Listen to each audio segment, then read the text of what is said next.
你有听过欧美这几年超夯的无麸质饮食吗？这种饮食方法是真的很健康，还是一个噱头呢？今天就让我们一起来聊聊无麸质饮食吧。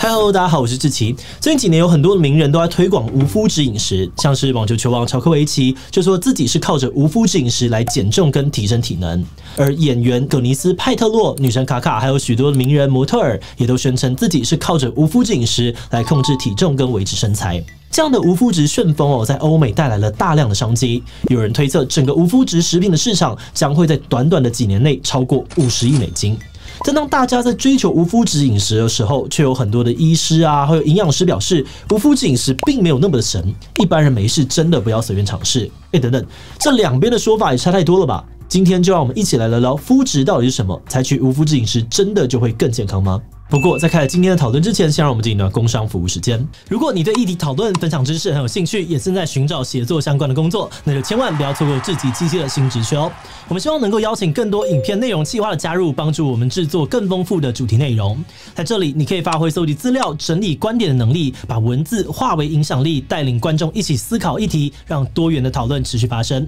不管你找的是全职工作，还是在家兼职接案，志祺七七都能够提供合作的机会。透过自由弹性的工作形态，我们希望能够让你全心的投入创作，也能够获得稳定的收入。如果你不确定自己适不适合写脚本，那我们也有提供稿费的适合作机制，让你实际体验企划的生活，跟总编交流你对于合作方式的期待。现在就给自己用写作实践理想机会，跟我们一起追时事、聊议题、发想新节目。现在就上我们的官网应征吧。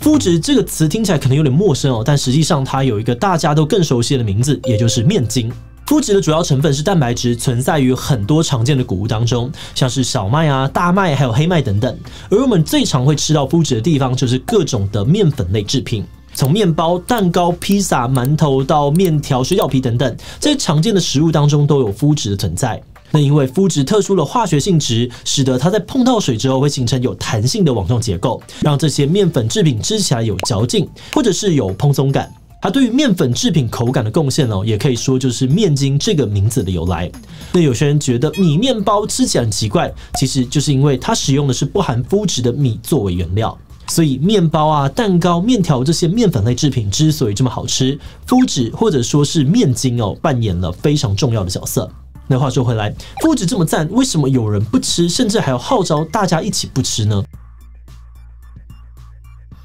其实很多人不吃麸质的理由很简单就是因为过敏。根据统计，在欧美大概有5到10% 的人对于麸质过敏，而亚洲人因为基因还有饮食习惯的不同，会过敏的基本上不到1%，远低于欧美。麸质过敏的常见的症状包含了像是皮肤发炎长湿疹，或者是疲劳、关节痛、拉肚子。有些人呢会把这些统称为麸质不耐症。而在这些症状当中，最严重的一种叫做乳糜泻。这类型的患者如果过敏反应严重起来，体内的免疫系统会去攻击自己的小肠，干扰养分的吸收。长期下来除了营养不良之外，还可能导致骨质疏松或者是癌症。因此，无麸质饮食听起来很潮但其实就是这些麸质过敏的人需要进行的一种饮食控制，就像是海鲜过敏的人会避免让自己吃到海鲜一样。像是网球球王乔科维奇就是发现自己对于麸质过敏，才根据医生指示调整饮食。而他自己也说，他在无麸质饮食之后，身体功能改善了不少。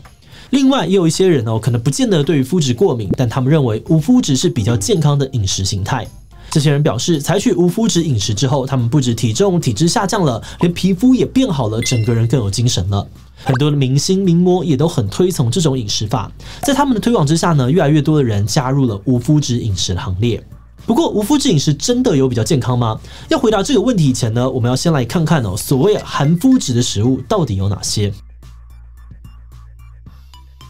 既然要做到无麸质，首先当然必须要知道哪些食物是含麸质的，才有办法确实的避开麸质。那前面有提到，常见的各种面粉类制品基本上都是不能吃的，包含了炸物外面裹的那层面衣也不可以食用。不过，除了各种面粉类制品之外，还有很多的食品饮料或多或少都含有一些麸质。比方说，啤酒是麦做的，所以含麸质；酱油、糖浆、番茄酱或是蛋黄酱这些调味用的酱料，可能会为了增加口味啊，或者是口感，添加了这个麦芽或者是麦芽萃取物，导致当中也含有少量的麸质。而一些像是香肠、肉酱、起司等等肉类、乳类加工食品，或者是素食餐厅常出现的素肉，也都可能因为加工过而含麸。除此之外有些食物本身虽然不含麸质，但因为跟其他的食品共用生产线而混入少量的麸质。举例来说，燕麦本身不含麸，但在收成、运送、加工的过程当中，很容易混到其他含麸质的谷物，因此也需要特别注意。不过，依据目前台湾的法规，麸质已经被列为过敏源，需要明确的标示在包装上。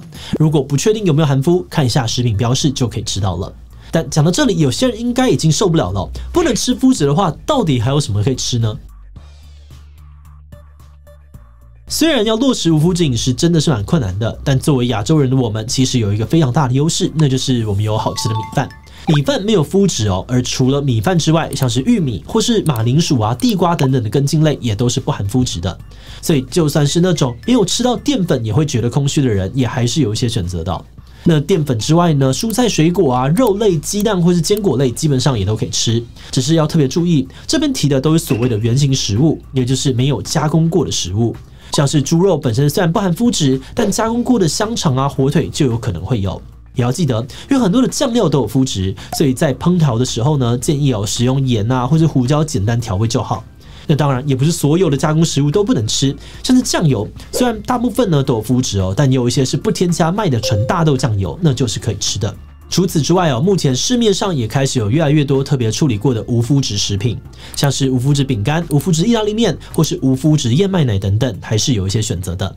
简单来说，要落实无麸质饮食，基本上呢就是少吃加工食品，多吃原型食物，减少外食，尽量自己煮，调味也不要太重比较好。不过说到这里，你可能又发现了一件奇怪的事情：少吃加工食物，调味不要太重，这些建议本来就是常见的饮食指南啊。如果照着吃，身体通常都会变好一点点，跟有没有吃麸质真的有关系吗？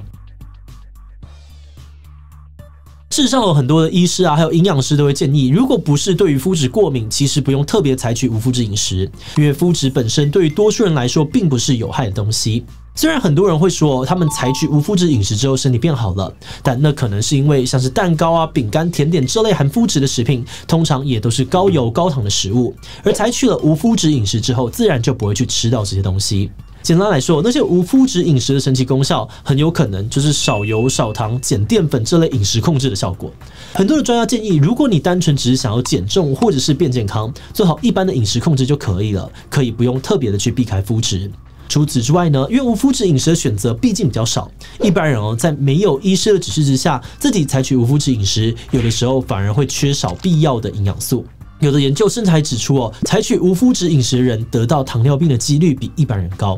因此，医师啊，还有营养师也特别提醒，如果是因为过敏需要采取无麸质饮食的话，要特别注意纤维、维他命 B 群还有矿物质的摄取，以免饮食失衡，该吃的没有吃到。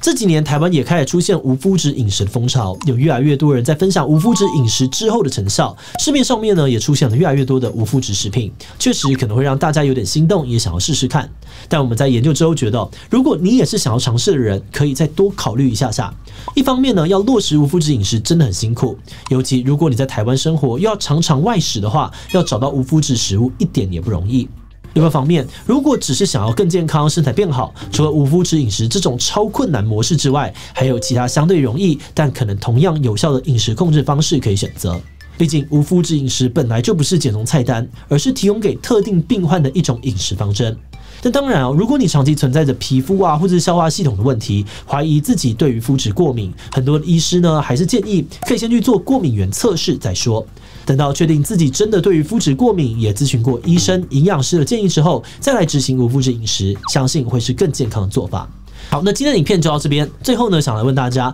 你想要尝试无麸质饮食吗？会哦，就当做测试一下自己有没有对于麸质过敏。毕竟有点想尝试哦，但想到一堆东西不能吃，就觉得很辛苦，自己没有兴趣，都吃了那么久了，也没有什么事，应该没什么问题吧？第几他留言分享你的想法吧。最后，如果你喜欢今天的影片，欢迎分享出去，让更多人知道无麸质饮食是什么。此外，也可以点击这个地方看胃镜健康吗以及基改食物的讨论。那么今天的这一期就到这边告一段落，我们就明晚再见喽。我依赖家人，阿嬷就像依赖中华电信。